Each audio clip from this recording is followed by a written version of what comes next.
फैजाबाद मित्र news में आपका स्वागत है। पंजाब के 14,000 किसान 1200 ट्रैक्टर ट्रॉलियों पर संभू बॉर्डर से दिल्ली जाने की कोशिश कर रहे हैं। खनौरी बॉर्डर पर भी 800 ट्रैक्टर ट्रॉलियां मौजूद है।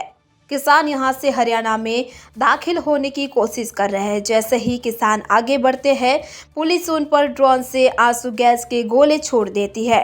दोनों बॉर्डर पर मंगलवार सुबह किसान और पुलिस के बीच टकराव भी हो चुका है। तो किसानों को रोकने के लिए पुलिस कई बार ड्रोन से आंसू गैस छोड़ चुकी है। बचने के लिए किसानों ने स्पेशल मास्क, गीली बोरियां और चश्मे पहने। साउंड कैनन से निपटने के लिए किसान स्पेशल ईयरबड्स लेकर आए हैं। इस बीच केंद्रीय कृषि मंत्री अर्जुन मुंडा ने फिर से किसानों को बातचीत का न्योता भेजा। संभू बॉर्डर पर किसान मीटिंग में केंद्र के प्रस्ताव पर विचार कर रहे हैं। थोड़ी देर में किसान प्रेस कॉन्फ्रेंस कर फैसले की जानकारी देंगे।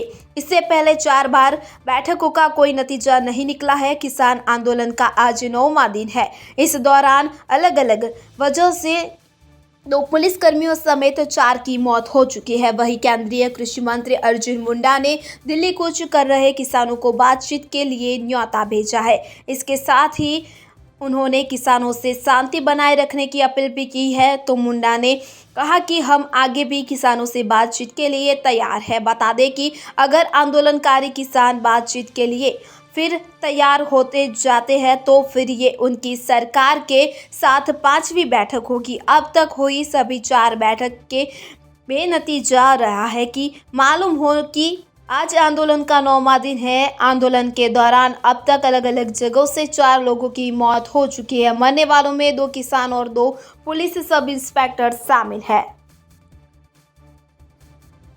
किसान मजदूर मोर्चा और एसकेएम गैर राजनीतिक का ये मोर्चा 9वें दिन में दाखिल हो चुका है। और हमने जो प्रधानमंत्री जी को अपील की थी, जो कोशिश की थी इस मोर्चे में शांति रहे और हमारे किसान मजदूर की जो सरकार है खून की प्यासी ना हो, हमें नहीं लगता हम उसमें सफल हैं। हम तो कहते हैं सरकार से, अगर हमें मारकर कुछ मिलना तो हमें मार लीजिए, लेकिन हमारे किसान और मजदूर के ऊपर जुल्म मत कीजिए। हम आज भी आग्रह करेंगे प्रधानमंत्री महोदय से, आगे आइए और इस मोर्चे का शांतिपूर्ण जो हल है वो करने के लिए आप एमएसपी गारंटी का कानून बनाने की अनाउंसमेंट कीजिए।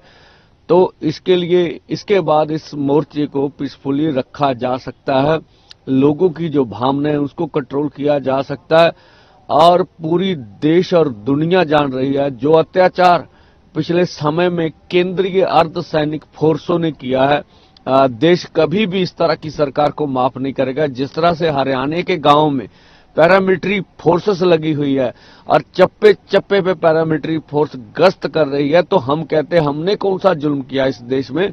देश हमारे से बनता। हमने भी प्रधानमंत्री महोदय इस देश के नागरिक होने के नाते आपकी पार्टी को वोटें दी होंगी, आपको प्रधानमंत्री बनाया होगा।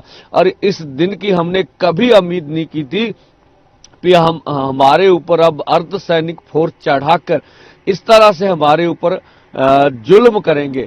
और हम कहते अगर आपको मांगे मानने में कोई समस्या आ रही है तो कृपया इस देश के संविधान की रक्षा कीजिए।